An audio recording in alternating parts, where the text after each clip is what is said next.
What's up, everybody, and welcome to the third show, live streaming with the Federalist Press. I am Matt Dula, and I'm the founder of the Federalist Press. And if you're just checking in or you're new to this and you're new to TFP, what is the Federalist Press? The Federalist Press is a North Carolina conservative Christian news authenticator, aggregator, publisher. And what we're really looking to do is break through the tyranny of tech tyrants and how they silence us and censor us, and specifically focus on North Carolina and bring to you the news that matters, not only on the federal level, but here specifically in the state of North Carolina. That's where I live. That's where many of you watching live. And that's what's important right now. As we're going to go into on today's show, there's a lot of stuff going on at the federal level. That's just crazy. It's absolutely crazy. And you know what? Good for them. I'm not really too concerned with the feds and what they got going on. I care about North Carolina. I want to ensure that North Carolina is fortified with Christian conservative values, and we continue to push the state in the right direction, because those are the values of our founding fathers. Those are the values of a society that has the moral framework to stay together and to properly prosper, and to ensure that all the good things that need to happen can happen because of that particular mindset, framework, and theology. So welcome to the show. Again, I'm Matt Dula, and you're listening to the TFP Live. We go live every Thursday at 6 p.m. So if you're just tuning in, make sure you set your clocks for every Thursday. Put a little calendar invite for yourself in there to come watch the show. We're streaming on all the major platforms: YouTube, Rumble, our website, Twitch, Twitter, Facebook, all of them. So wherever you find that you are on, you can watch us every Thursday at 6. We also store all of these shows on the website, thefederalistpress.org. If you click on TFP live stream, go down to TFP show, you can watch this show as well as all the other shows that we're aggregating. We have a couple of new shows that we've introduced for aggregation this week: Narrative Assassin and You're That Guy. So go check those shows out. Show those guys some love. They're really cool. You're That Guy is two gentlemen out of Onslow County who do a great job giving the intelligence report and the political report and a bunch of news updates that are coming out of Onslow County. And the Narrative Assassin is Hussein Hill, who should be joining me here soon on this show tonight. And he is a super-based Christian conservative doing great stuff out there. So let's get right into the show, guys. First, we want to thank God for the opportunity and the rights and the freedoms to be able to say what we want within this country. Without those God-given rights that we've codified, that man has codified into our country, you wouldn't be hearing my voice or many others in this nation. And so, it's a terrible thing that you see in all these other countries, and we're starting to see and are seeing in certain regards in this country. But thank you, God, for the opportunities that we have in this nation, and let us turn towards you and fulfill the gifts that you've given to us, and to use them wisely. And so we just want to thank you for that. Now, coming into the show today, I was a little lost because there's some things that happened, and then there's really not much news in North Carolina. And there's a couple of things that happened last minute on the federal level. So I was scrambling, Hussein was scrambling to figure out, like, what are we going to talk about? But I did come up with a couple of things in the show notes that I think are going to be real interesting to you guys, the viewer, especially, and considering what we talked about last week when it came to the shootings that occurred in the power stations in Moore County, as well as the drag queen story hours. I've got updates on both of those, and just a whole bunch of other stuff that's occurred. And again, look, guys, I want to cover North Carolina as best as possible, but I can't do that without your help. So please send your tips to the Federalist Press at proton.me. That's the Federalist Press at proton.me. Send those tips in. Send me your stories. Send me stuff you want to cover. If you want to jump on and do an interview, let's do it. I'm all for it. I want to make sure that there's value in you watching this show, especially if you're in North Carolina. So if you know something, say something. This is kind of like the Eagle Eye program for North Carolina. We'll cover it. I want to cover it. I want to expose what needs to be exposed, shed light on those things, as well as bring you really good content and information that matters politically, that matters economically, that matters socially, culturally. We have to win the culture war. We have to win the tech war. We have to win the theological war. And the only way we're going to do that is if we band together, we group together, we produce something that we all can watch and that bypasses the tech censors and, again, has value. So please send those tips to the Federalist Press at proton.me. All right. So let's get into the first thing today with our show notes. And what I want to cover is, and this just broke earlier, I believe, let's see, when did this break? This broke on the 19th. So NC Governor School fires professor for speaking about harms of radically divisive ideology. And this is something that the ADLF has decided that they are going to fire off a lawsuit. And the ADLF is the Alliance Defending Freedom. They fired off a lawsuit on Friday, that'd be last Friday, on behalf of a professor whom the North Carolina Governor's School fired after he spoke out about the harms of the radically divisive ideology embraced by the school. So he's speaking out about the wokeisms and how it's hurtful. And so, you know, right now the governor is Governor Cooper, who is an absolute communist, secular China puppet who is spending all of our state's treasure and time on installing woke ideologies into our schools, all, you know, K through, 18, if you make it up to there. But what we're seeing is like, this is playing out, and it has been playing out on a massive level, but this news is particularly interesting because the ADF decided to back this professor's claim. I don't really know too much about Dr. David Phillips. I don't know where he lies on his theology. I don't know where he lies on his particular belief sets, but it's good to see that we are having or engaging in lawfare. And if you're just coming into this subject, lawfare is where we have the system that has hijacked the legal system and using that against us and crushing us and basically making the punishment the process. And it's good to see that we're having some of this come back and we're fighting back a little bit in the state. And it's interesting to see in this state that this is occurring and that, somebody's picking up the tab on this, because there were so many instances in 2020 when COVID started to now that we really could have used some good lawyers and some financial backing to spin these lawsuits up to fight back against this lawfare. So I just got coming in right now, Hussein Hill. I'm going to add him to the stream. Hussein, what's up, buddy? How are you? Can you hear me? Yes, sir. I got you. Let's go, man. Dude, listen, so some real streaming, like IRL fucking like real talk here. I was trying to call you, text you, man. What's going on with the links, man? So yeah, I was ready at like 5:30, man. But it is what it is. I'm here. You're saying narrative assassin. We're here right now. We're live, 6 p.m. stream. So how's it going, brother? How's it going? It's going good, buddy. Yeah, dude. This happens, Yeah, I'm still trying to fix the exact angle for my camera. That's good. Is that good? Is that a good angle for you? Yeah, good? Man, looks good. Yeah. Cool. All right, cool. It's pretty slick. I'm a perfectionist right there. All right, cool. There we go. But yeah, man, welcome. Glad to have you here. It's always great to have you. I don't know if you caught the first maybe 5 minutes of this, but there was a bunch of stuff that came down the pipe that I have in the show notes. We don't have to get to it all. I know that we're kind of scrambling today to figure this out, but I kind of wanted to get through a couple of these things because they kind of go into the last show. They go into especially the first show.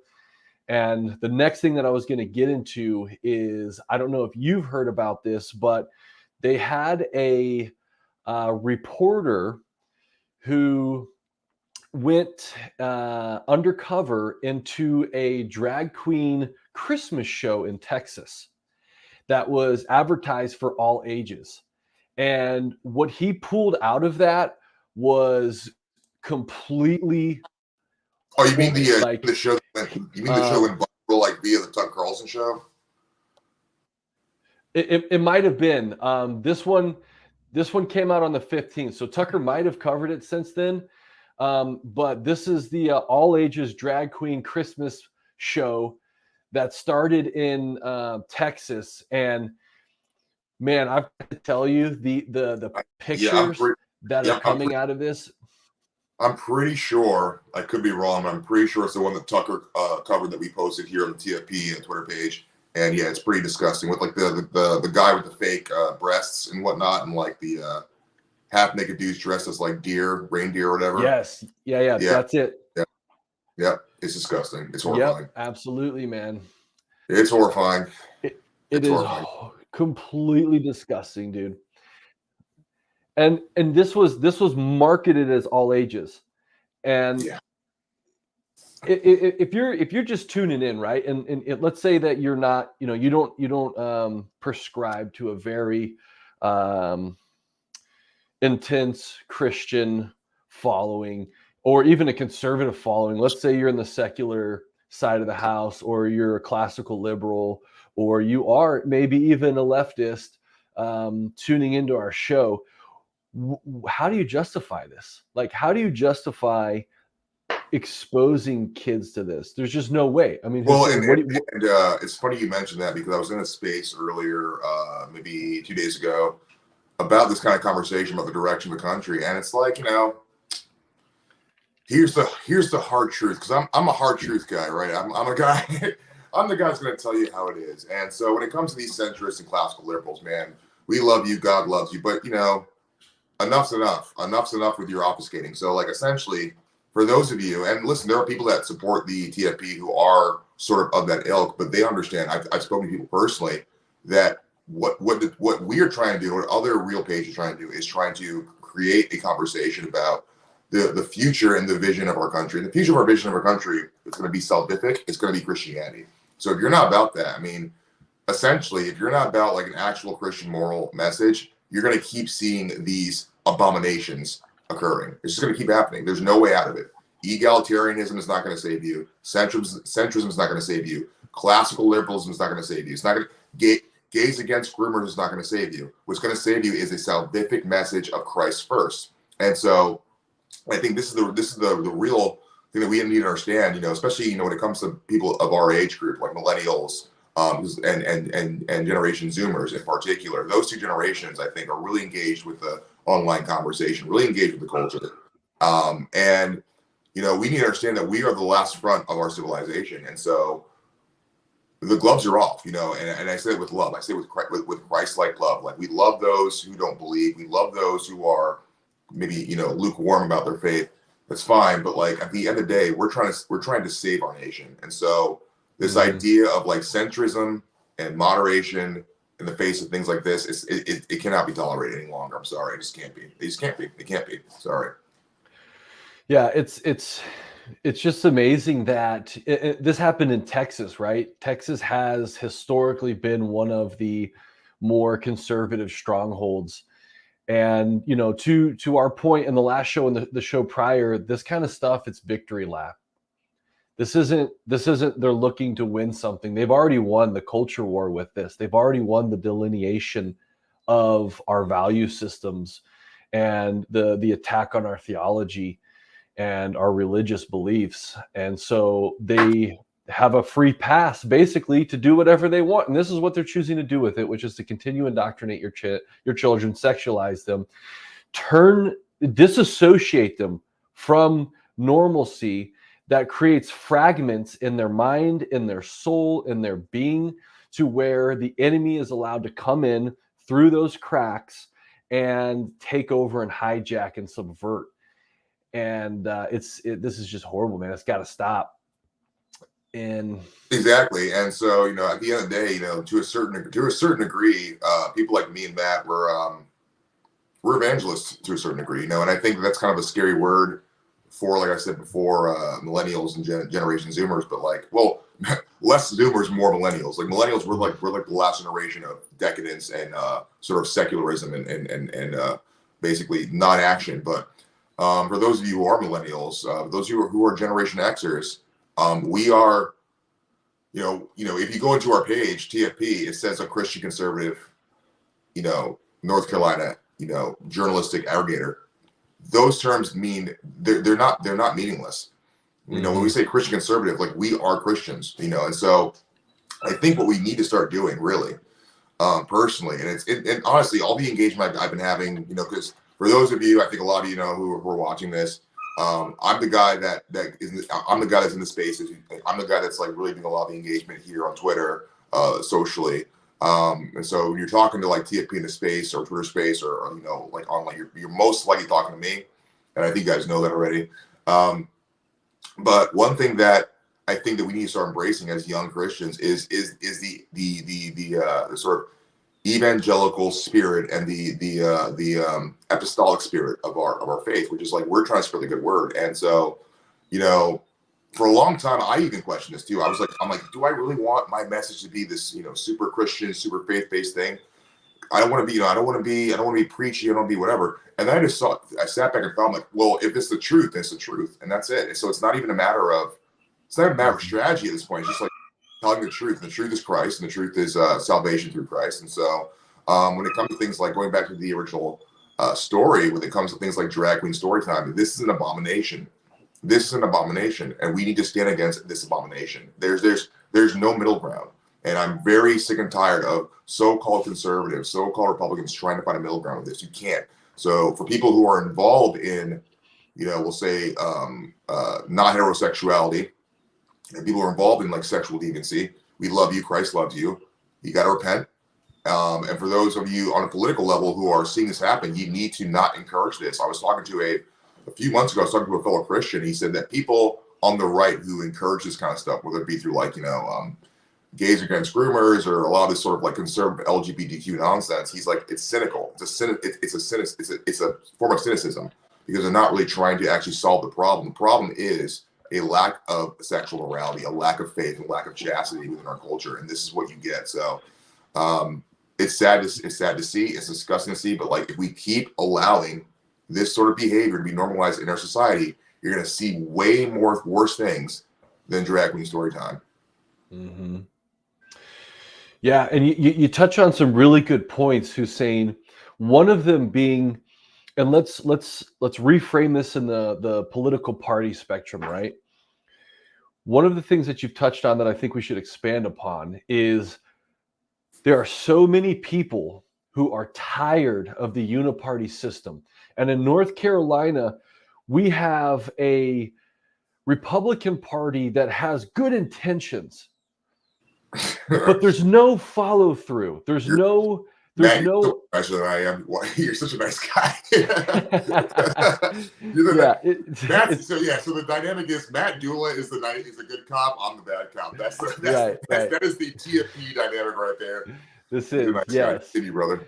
Yeah, and thanks, man. And if you're just tuning in on my background or Hussein's, I never thought I would get into politics. I ended up going into politics. I firmly believe God placed me in that mountain. And I ended up being the director of strategic initiatives for the Trump campaign in 2020 here in North Carolina, working my way up from a field organizer to the Veterans Coalition coordinator for the entire state, to the coalition coordinator basically for all the coalitions in the state. Hussein was a part of this journey. We both got to see behind the curtain of these political machines and these monsters, and going into it with, what I thought at the time was good intentions, and also not the same zealot thought processes and patterns I do now on certain things. It was always there because that the Marine Corps puts that stuff in you. Hussein had that in him from his background, but it's evolved over time. But what I think we've really come to see is that it's all lip service. The party does not actually enact what they preach. If you go to the RNC website right now and you pull up the 2016 doctrine on how the RNC and how the GOPs are supposed to effecate the political doctrine that is written for them, they're not doing half of that. I'd say maybe they're doing a quarter of it. But case in point, like Hussein mentioned, we have and the doctrine is very, very Christian. It is very pro-Christian, and it's very poignant about a man and a woman. That's what marriage is. It alludes to all the things that we're talking about and have been talking about, but it's not enacted. So when you have, gays against groomers, when you have the log cabin Republican Party in North Carolina, when you have these people who are subverting the party, and you have the party going, yeah, that's okay, come on in. It's the big tent, and you can come on in and do whatever you want and say whatever you want and be a part of this, even if it goes against our doctrine. That's cool. We still want you. We have a problem, and that problem has led to the erosion of our value systems, and it's basically removed us from the top of the mountain, the political mountain of influence, and installed corruption even in the Republican Party. And Hussein and I have been so privy to so many interesting things that have occurred over the last 2 or 3 years that'll make your head spin, man. And it really makes you question, where do we go from here, Hussein, right? Where do we go from here? And it's not even a question of how do we fix the party, because I think that question, we can't answer that question, that we can't fix the party. Well, first of all, let's not get so doomer and gloomer, right? So I'm drinking a beer because it's the holiday season, right? It's the holiday season. We got a holiday weekend. So before we continue this sort of doomerish conversation, I hope you all are having a Merry Christmas, and only Merry Christmas, because that's all we care here. Merry Christmas and a Happy New Year's. The holiday season's here. I do hope you guys are with your families, and I think, while it's kind of tongue in cheek right there, it is important for us to remember the good times, because we are entering some very dark times, as Matt Dula just laid out. So please, before you engage with politics in 2022, make sure you're spending time with your family, you're spending time with your loved ones, and you're appreciating things of the holiday season. And with that said, going back to your main point, Matt, I mean, that's a great point you were saying earlier about the efficacy.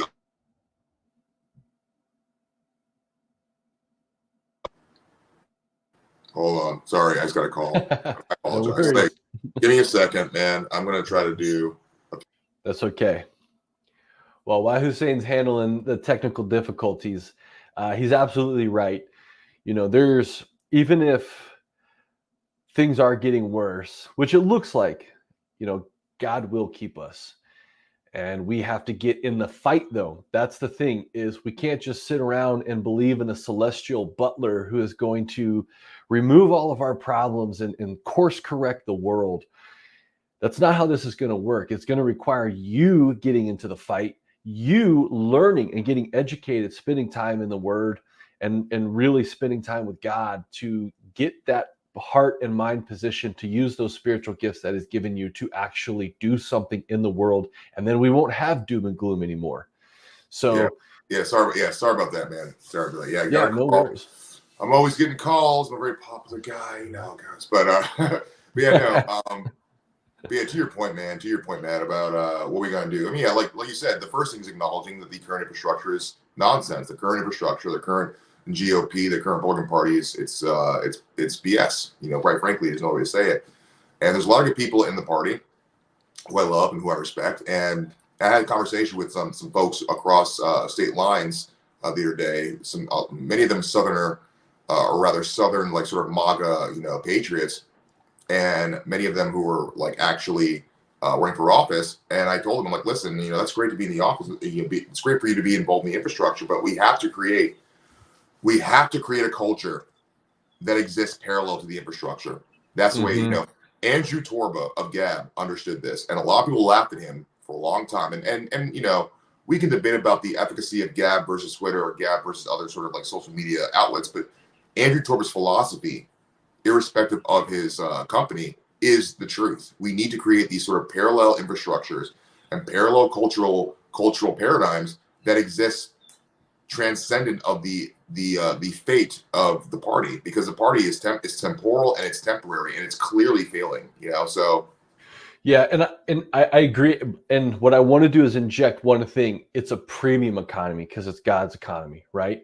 That parallel stuff, I think, is part of the subversion. God has a premium economy for us, and he's given us the tools to make it. And just like you pointed out with Gab, you know what's never happened to me on Gab? I've never been locked out. I've never been put in 30-day jail. I've never been censored. None of that stuff that's happened in the traditional tech space has occurred to me on Gab. And that's because he's putting the mission first, Christ's mission first within that, and then he's flowing that through the company. And even if you're a secularist or you're a you are a Marxist or a communist, well, maybe not even that, but if you're a liberal in this country, you're not welcome. Right. But it's the free speech is so important.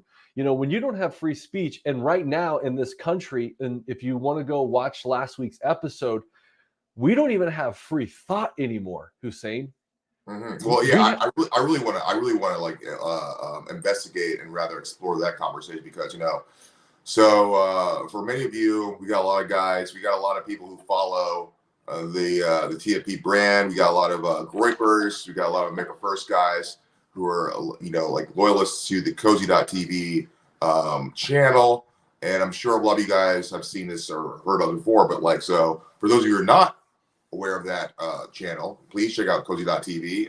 I consider them a brother brand in the efforts of spreading Christianity, Christian nationalism, and morality throughout the country. So please, if you haven't heard about that, please go out to Cozy.tv. It's free to go on there, free to subscribe through Telegram, so on and so forth. It's great. But there's a gentleman on there named Steve Franson, and Steve Franson was having this conversation about the free speech conversation. And so what he said was very profound. And Steve Franson is a very he's a older gentleman. He's a rancher. He's built his own house, so to speak. He's he was raised up on the meat of the land, really. And so he's not coming from a sort of metropolitan perspective. And he's a millennial too, which is very impressive. And he said that, instead of having a conversation about free speech, he's like, one of the things that our ancestors kind of failed was free speech versus Christ speech. And he's like Christ speech covered all the sort of like angles of free speech. The only thing that Christ speech, so to speak, did not allow was things that were like hyper immoral, so like things about like sexual, like rape, things that were just like intentionally like malevolent, right? And so blasphemy, worship of false gods. Yes, we as younger people, and this is I really do want to implore people who watch and follow TFP to change your mind, especially people who are Generation X and millennials. Those two particular generations, we need to sort of break out of this sort of libertarian framework of our dialectic and our perspective, because this is not what we've been conditioned to believe is true. Is a very new phenomenon. It's not the way things were. I mean, if you look at like Pat Buchanan, for example, if you look at like Edmund Burke, there have been Western conservative philosophers and politicians and political figures who have uttered the words that I'm saying right now as the norm. This was the norm for a long time. This was like the standard. And so we've lost a lot of things in the last few years. And so, at the end of the day, when it comes to free speech, I've actually had this conversation with myself and with other brothers in the movement.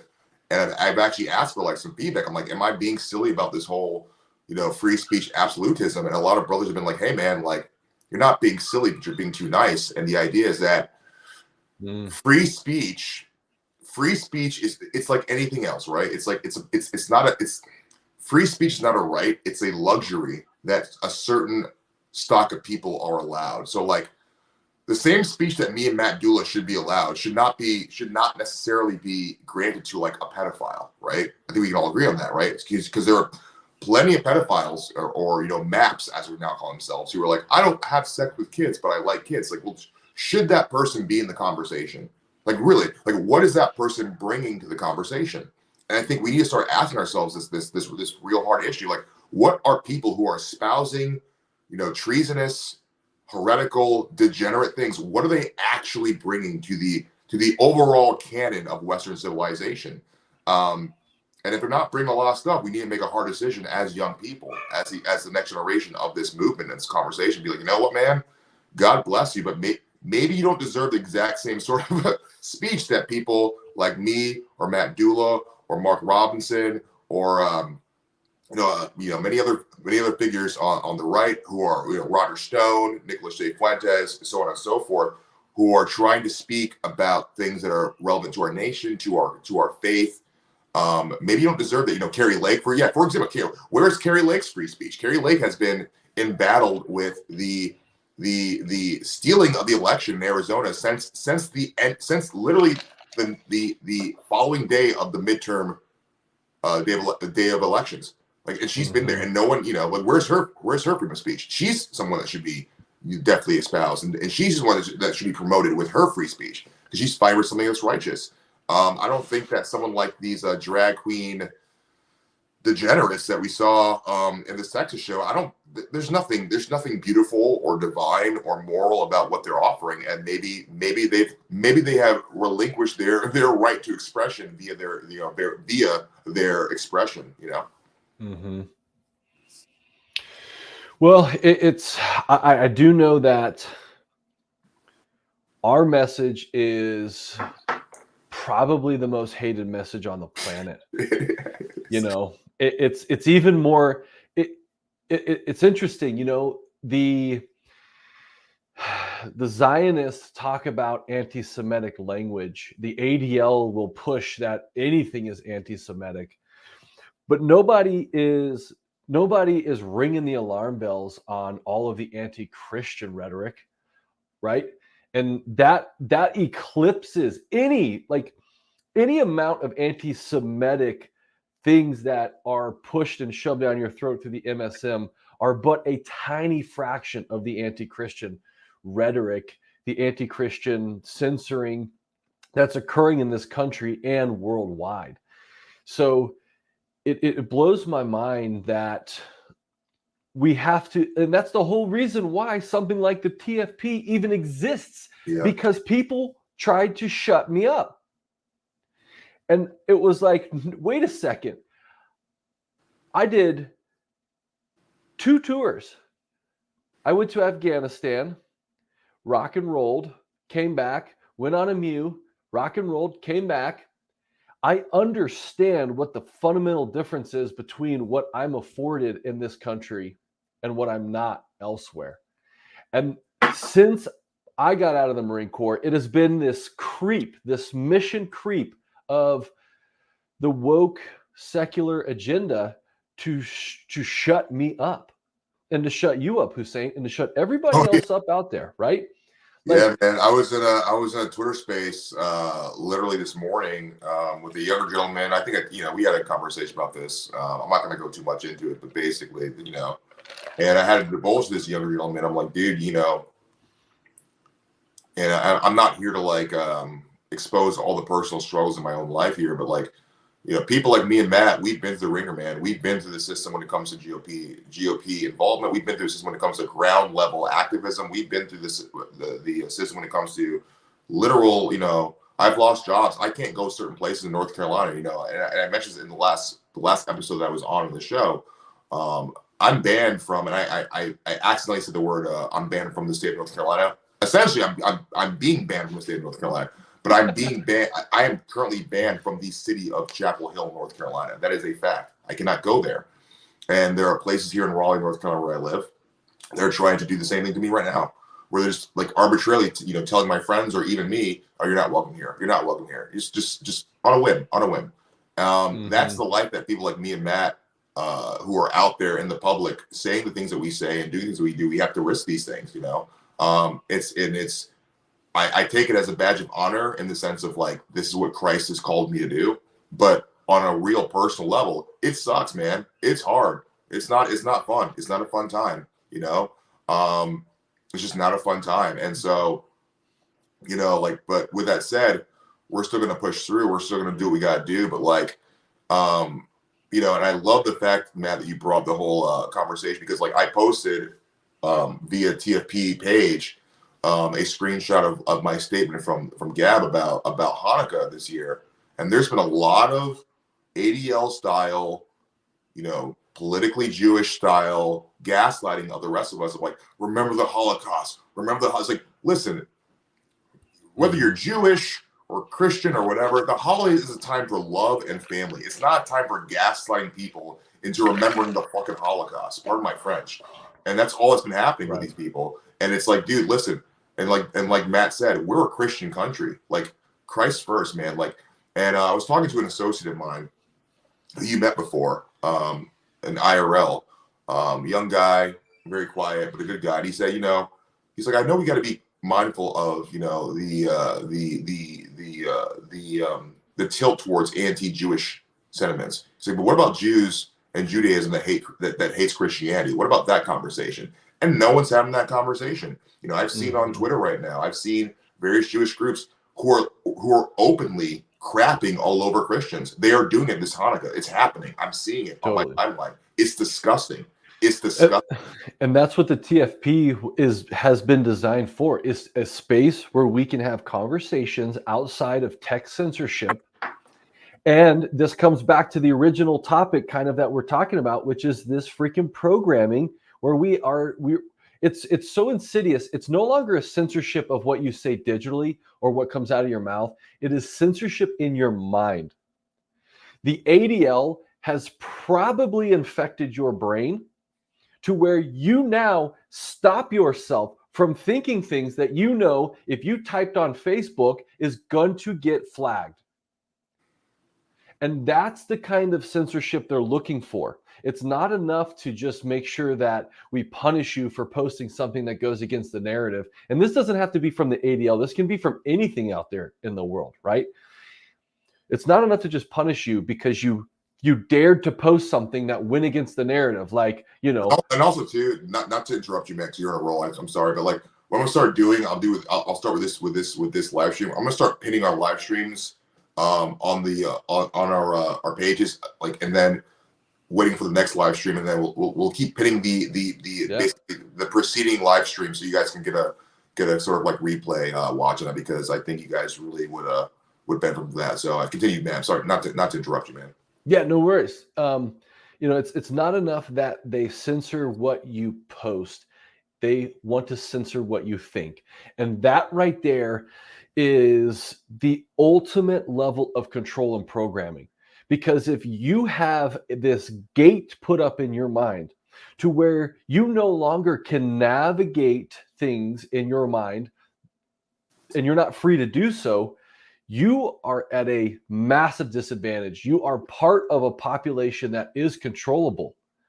And so, you know, we've seen in the media cycle, Ye going in on Jews and Zionism. We've seen Alex Jones kind of do his thing. We've seen Nick Fuentes go in on it. And what this is really doing is, not only are they good conversations to have, but these guys, including ourselves here at the TFP, are literally trying to break the bars off in your mind, because they exist. They're real. Yeah. And I challenge anybody watching this. Just think about something you know that is going to be classified as anti-Semitic or, you know, secularly heretical. Think about if you feel that little trigger trip, right? And when you do, because you're going to feel a trigger trip on one of these issues, that's how you know that there's programming installed on you. And this malware's got to go. The best way to break through this malware is literally give it to Christ. Ask him to purify your mind, purify your heart, purify your soul. Get into the word, read the word. And don't just read the word, but you got to allow the word to breathe into you. And that will start stripping those bars down. And there's no better people right now that you can probably talk to than myself or Hussein on how that evolution works, especially Hussein. Hussein has been through so much to get to where he's at, and he has had to deprogram so much of his life. Real, so real and much. true. Like Real and it's true, so true. So many such cases, but like, no, I really love I love the Nicholas J. Fuentes shout you just gave earlier, man. Because you know what, here at the TFP, I in particular, I'm a Nicholas J. Fuentes respecter. Love the America First movement. It's amazing. yep. One might call me a groiper, if you will. Uh, one might say that about me, but one thing that we really value here is trying to bring Christians of all walks of life to the table. So we know there's a lot of people, right? And I do think this part needs to be explained. There's a lot of like people that we promote and that are in our sort of like follows and so on and so forth, who are more like evangelicals, more, we'll say more normative mainstream Christians. And listen, we love you. Christ loves you. We're brothers in Christ. We're sisters in Christ, so on and so forth. However, one thing that you need to understand is that people like Nicholas J. Fuentes, people of the Generation Z reactionary movement in particular, they're moving the needle in a way that we've never imagined. And so there's also Never. a sense of like humility of the next generation. So like one thing that I've seen a lot that really disappoints me with generation millennials and generation X is this sort of condescension towards the Generation Z folks. And it's like, instead of being condescending, learn from them. They've seen the mistakes of us. Like, let's be frank here. Mhm. Generation X and millennials, we screwed up. We did not do a good job. Like Marilyn Manson literally came out of us. Like that's what we produced, Marilyn Manson and Nirvana. Like just think about that for a second. You know, like those are our cultural icons. Marilyn Manson, Nirvana. What's the other one? The wife of Kurt Cobain, Courtney Love. Mhm. Like that's the people Mhm. that we created. You know, Applegate, you know, Bjork, all these sorts of like dysgenic weird people. Like that's our Bjork. legacy. Like literally, that's our Yeah, no, legacy. it's That is the Gen X millennial legacy. A bunch of weird, dysgenic, suicidal freaks. Like that's what we created. So maybe people like Nicholas J. Fuentes and maybe the reactionary Zoomers, Kai Clips, Wurzel Root. I'm trying to get Neo. I think Neo's a millennial actually, but there's other, other Gen Z, Groypers, America First folks. Maybe these folks are seeing what we've done wrong and they're trying to fix it. They're trying to mhm. rectify it, and we need to humble ourselves in the next generation. And and I think that's one thing about the TFP that Matt and I really do value, is that we're trying to be the spearhead here in North Carolina of trying to bring generations together and be like, hey, listen, we understand the perspective, we understand the generational gap, but like you need to listen to a more dynamic, a more heterodox, and yes, a more controversial conversation. And the Jewish conversation, whether we like it or not, it's real.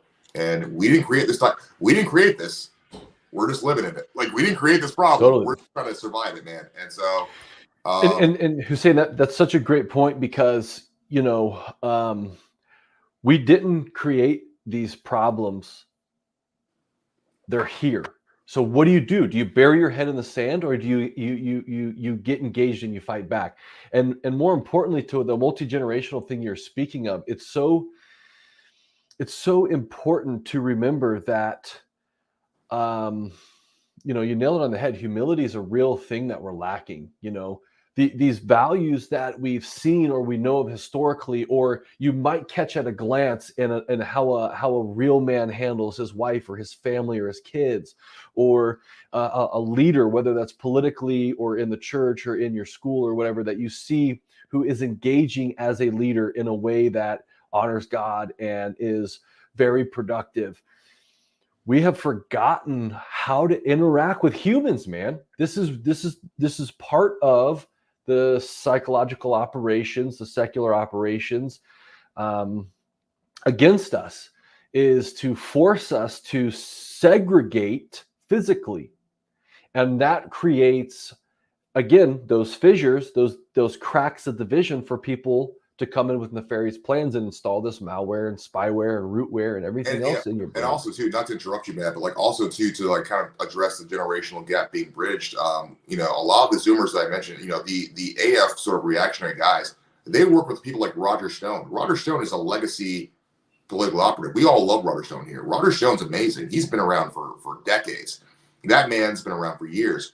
He's older than all of us. So like, there's a groundswell of young people who are trying to bring the gap with the old guard of the conservative movement, And Roger Stone, by comparison to me and Matt, is liberal, quite frankly, but it doesn't matter. He loves Christ. He's old school, and he understands the political game. So we humble ourselves in his wisdom, you know. So it's not about necessarily even. Well, it's biblical too, right? It's biblical. Exactly. You honor your mother and your father. That also goes to honoring your elders and taking care of your elders. It's less about it's really even less about political affiliation, more about just like it's about loyalty and loving thy kin, and like Matt said, loving thy family. And the family that's being built right now that I see happening online and in real life is a family, a national family of Christ. And that's really what it comes down to, loving thy family. You may not agree with their family, you may get angry at them, but you know what? They're your family, and you got to stand by them. You got to stand by them. You got to be loyal to them, you know? Yeah. And that love does extend outside to others who aren't Christian in a capacity of bringing you in, right? Tolerance is a dangerous word. It's unchristian. It's unchristian, and it's also illogical, actually. It's a dangerous word, but you can have two what would most secular people think are competing ideologies. You can love that which you don't tolerate. You get what I'm saying? And it's and in fact, most of the time, the way that you remove what people want you to tolerate is you love them and show them a better way. Well, tolerance also too. Excuse me, sorry. Tolerance is basically the ability to basically like essentially survive something that you don't like. Like when you tolerate something, you tolerate people, you know, playing loud music next door. You tolerate, you know, junkies on the street. These are not things that you love or like. You're just dealing with it. And so I think there's another aspect too, that tolerance is less about like the political dialectic of tolerance really stems from like what it really comes from, which is it's not about love or acceptance. It's about allowing things that you hate to exist. And that's not a good place. That's not a good place. And because we spoke about this earlier in the week, Matt.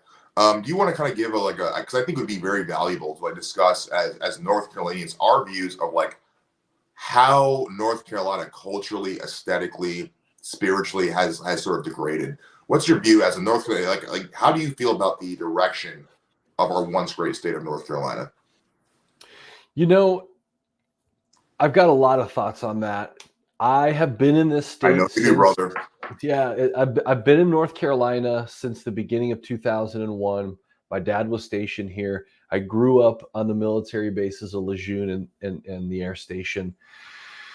I went to the Marine Corps. I came back. I kept leaving. I kept coming back. There was this toss and turn and this conflict in me that I felt like I needed to be in North Carolina, but every time I got here, I would want to leave immediately, and I didn't know why. It took a long time to figure this out, and there's been a lot of moving parts to get me to where I am at now, and I was a part of the problem. I was a part of the problem of making North Carolina worse, and I'm trying to be part of the solution now. But what I've seen in this state is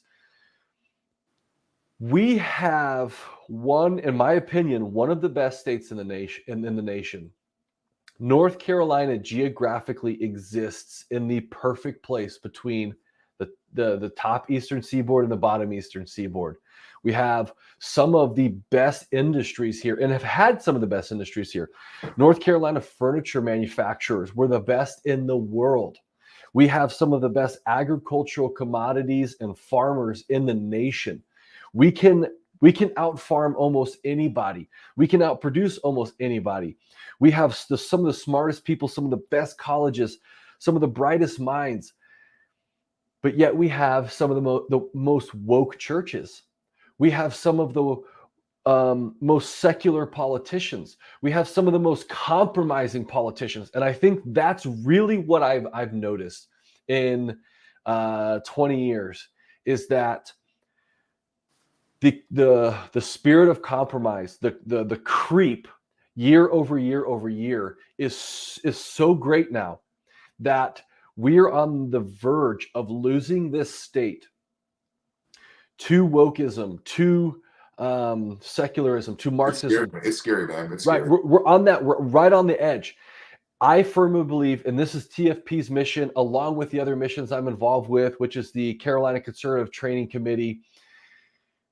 We have got to fortify this state. 2024 is the last the last line in the sand for us, for this state. If we lose 2024, if we do not get in a Christian conservative governor, a lieutenant governor, and we remove some of the compromising members, and not some, but a lot of the compromising members in our state Senate and our Congress, 24, we're going to lose it. We're going to lose the state. And if we lose this state, Hussein, I firmly believe we're going to lose this nation, man. North Carolina, you know, everybody has this cliche. In the South, dude. I mean, the South is, and it's sorry. That's it, right? We're the Bible Belt, right? Yeah. Don't want to do it all. But the South is like, we are the last stand of Americana. We are. Absolutely. And not only that, but like, people don't realize that North Carolina holds back the wolves from the North. We really do. We hold back Virginia's crap. We hold back Maryland's crap, DC's crap. We hold back all that crap up there, man. North Carolina is where those bad ideas come to die. But right now they're not dying. They're infecting and they're taking root. And, you know, it's funny because one of the adages for the South is the Bible Belt, right? Well, that's not true. North Carolina is the legitimate belt of the Bible states. If we lose the belt, the pants come down and we're going to get rammed in the butt, man. And it's not going to be good. It's going to be gross. It's going to be gross, dude.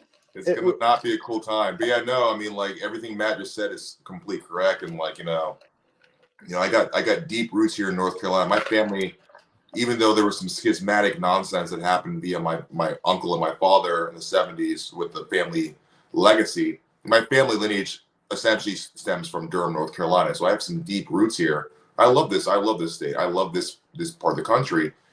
But it's true. I mean, you know, we're seeing, you know, I walk downtown Raleigh. I go to downtown Durham. It's a horror show. It's a literal horror show. Drug addicts, transsexual. It's literally like 1970s New York on steroids. It's like a horror show. It's a complete horror show. And so, and that's a really good, a great thing you brought up. You know, the 70s in New York, right? Like things changed when we started enacting broken window policy, right? Like, hey, we got to be proficient in the basics. If we let the little stuff go, the big stuff's going to go as well. Criminals are going to be emboldened. We have to also think about that in our theology and how we enact being a Christian, right? We have to get proficient in the basics. Precisely.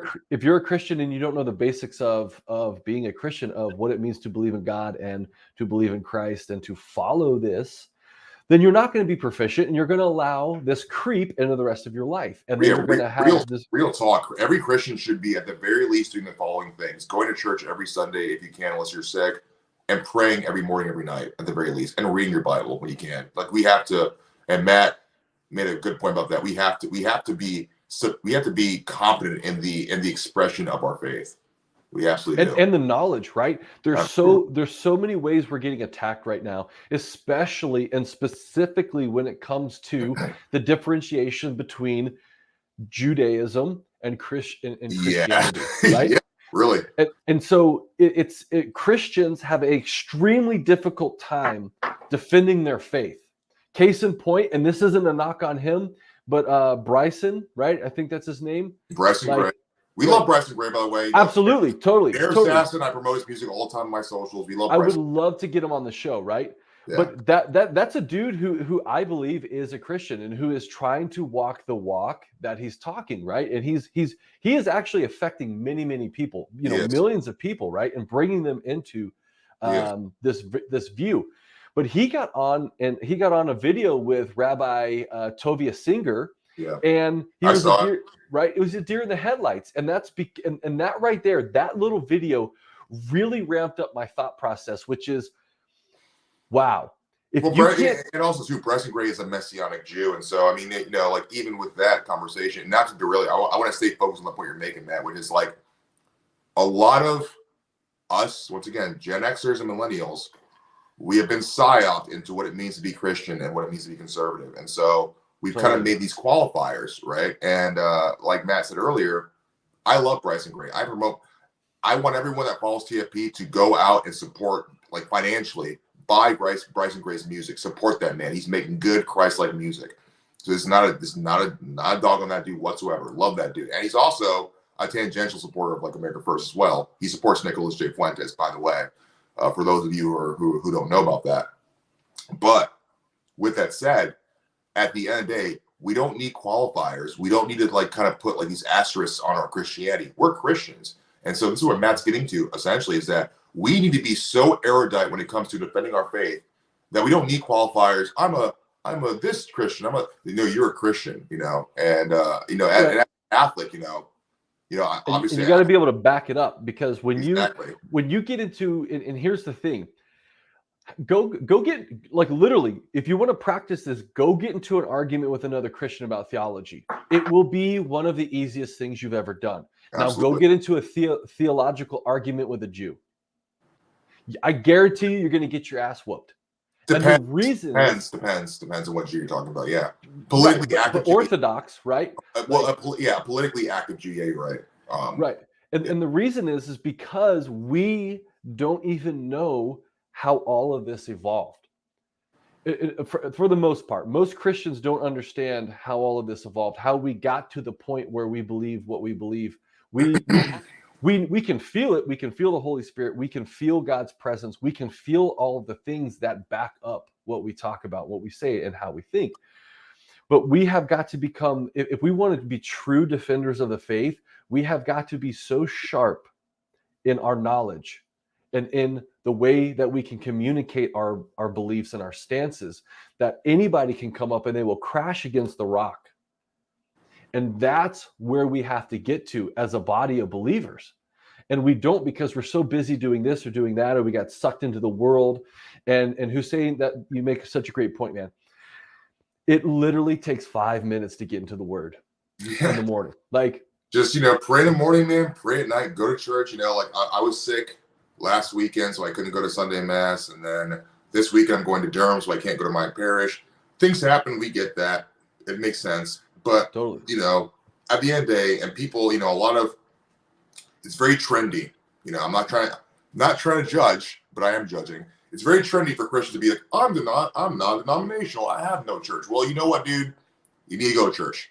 Go to church. I don't care what church I really don't care, as long as it's not like having BLM rainbow flags on its cover. You need to start going to church. It's a good routine to re-solidify your faith. Start praying every morning, every night. Start reading some passages every day if you can. Start familiarizing yourself with your faith. Your faith is not an accessory. It's your culture. It's your culture. And this is like, not to go off on a tangent here, but this is what people like Jordan B. Peterson exploit this, to be quite frank. He, as an atheist, because he is an atheist and he's self-proclaimed, he exploited this reality to gain sort of notoriety, which is our culture is Christianity. There's no other culture. Our culture is not secular. It is not Jewish. It's not pagan. It is Christianity. It is Western Europeanized Christendom. That is our culture, and we need to get back to that culture, 100%. Yeah, and you can't you can't do things that you don't know, that you have no knowledge of, right? Precisely. And that's kind of bridging a lot of this conversation. Really, is unless you carry yourself in the Word, unless you know how to defend your faith, you will fall for anything. Yeah. And we're seeing that. Yeah. But just to kind of wrap it up here real quick, guys, because we're hitting the hour mark and I've got to roll. There's a lot going on the federal level, but I really want us, and I want you, the viewer, to start thinking about North Carolina and how we can get more information out. So, like I started this show, we're looking for your news. We're looking for your tips. We're looking for your exposés. We're looking for whatever it is that you've got to throw our way about North Carolina. Send that information into us. You can email it to us at thefederalistpress@proton.me. That's .me. We'll investigate it. Me and Hussein, we'll chase it down, because there's a lot of stories that we haven't even covered yet that we want to cover, but we have to wait for them to flesh out. We're sitting on a lot of stuff, guys. You got to stay tuned. We really are. And we've got more stuff to come. Next week, we've got the virtual vigil for the unborn. So we're doing on December 28th, 3 p.m. to 9 p.m. We're doing a live stream vigil. It's going to be a loop. It's going to play.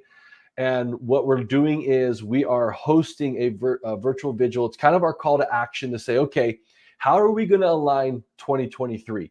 Everybody's like, hey, let's have a New Year's resolution.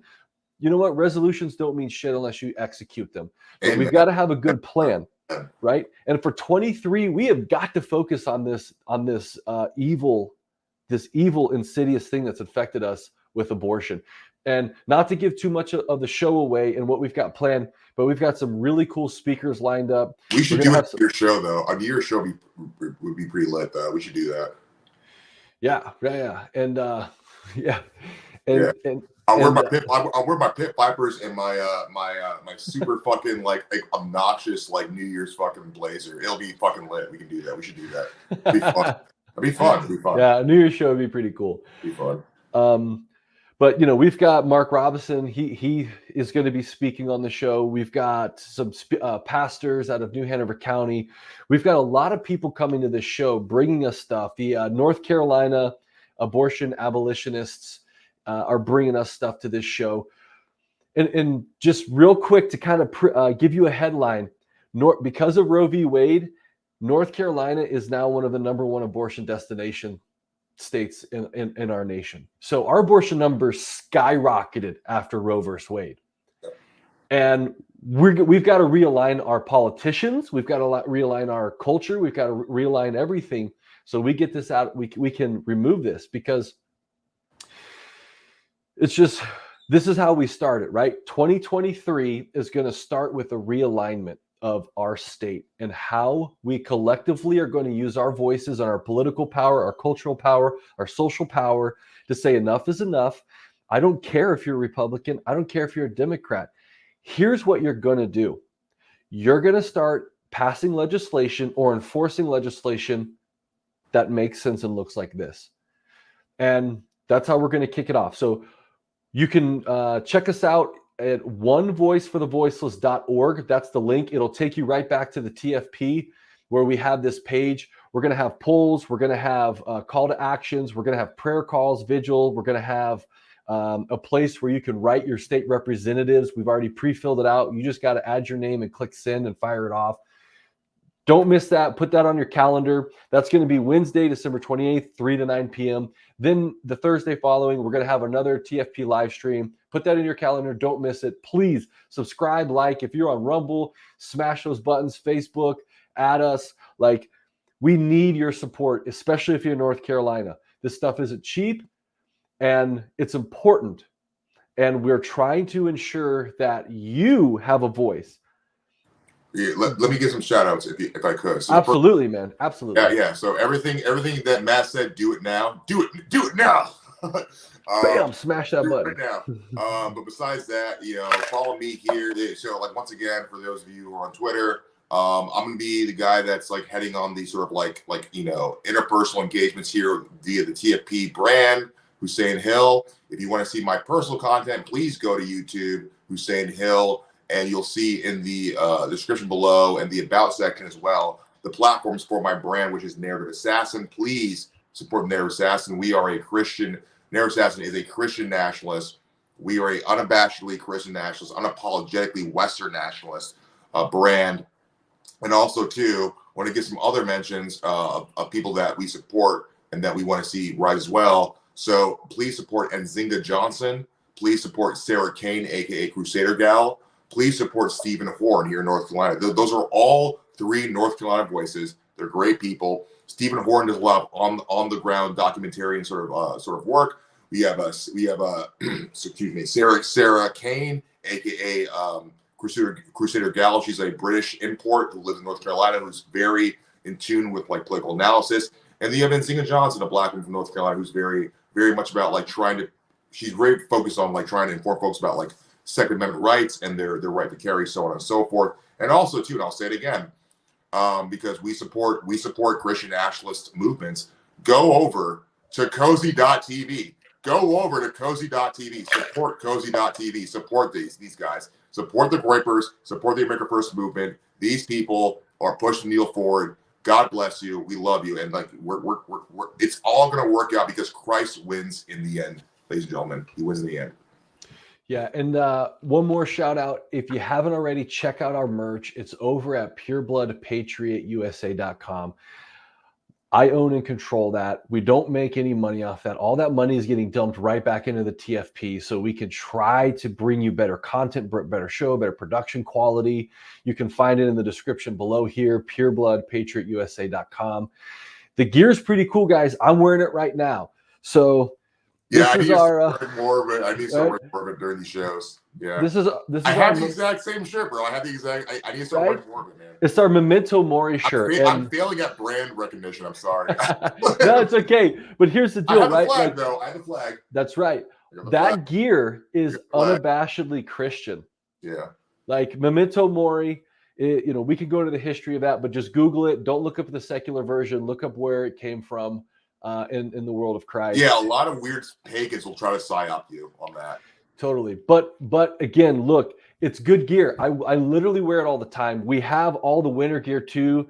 The coats are out, the hoodies, the jackets, the pullovers, all that stuff. Hussein, point to that flag again. We have an actual banner. So if you're out and you really want to rep and you want to show the world what's up, get some of this merch. When the culture wars of 23, if rallies start becoming like viable again, you might see Hussein Hill near assassin at a rally with a flag. I'm just saying, with a patriot, with a Pure Blood Patriot flag, you never know. Pure Blood Patriot flag and an AF flag, you never know what's going to happen. So just get your gear up, guys, because the war is upon us, and we got to look good in the face of the battle. I agree, 100%. Absolutely. And one last thing before we head out. The majority of the things that we talked about tonight are cited in the show notes. You can go to the federalistpress.org, type in show notes. We are starting to catalog all the things we talk about, all the links. And there are some dimes in our show notes from this particular show that we didn't get to talk about on the live stream. So we go into Lieutenant Governor Robinson's task force, how the Marine Corps keeps getting more woke, the fact that the Senate has passed the omnibus bill, WikiLeaks. There's some stuff in there that you need to check out. The links for the Christmas drag show, so you can check that out. The Moore County updates, was Jesus real, and polytheism of Hebrew and Jewish early religion. Go check out the show notes. We have a bunch of stuff in there, some Easter eggs for you to kind of get your mind going and to help deprogram you and break your mind out of the cage. Thank you for watching the Federalist Press. Without you, we wouldn't have a show, it'd just be me and Hussein talking to each other, which is kind of what it is starting off, but we're getting there. Precisely. We're getting there. That said, guys, have a Merry Christmas, God bless, and have a Happy New Year. Absolutely. Have a Merry Christmas, and remember to keep Christ in Christmas, Let's go. All right. As always, I'm going to sign off with the catchphrase, America first, kingdom always. Take that with you. All right. Let's go. Let's go. Cheers.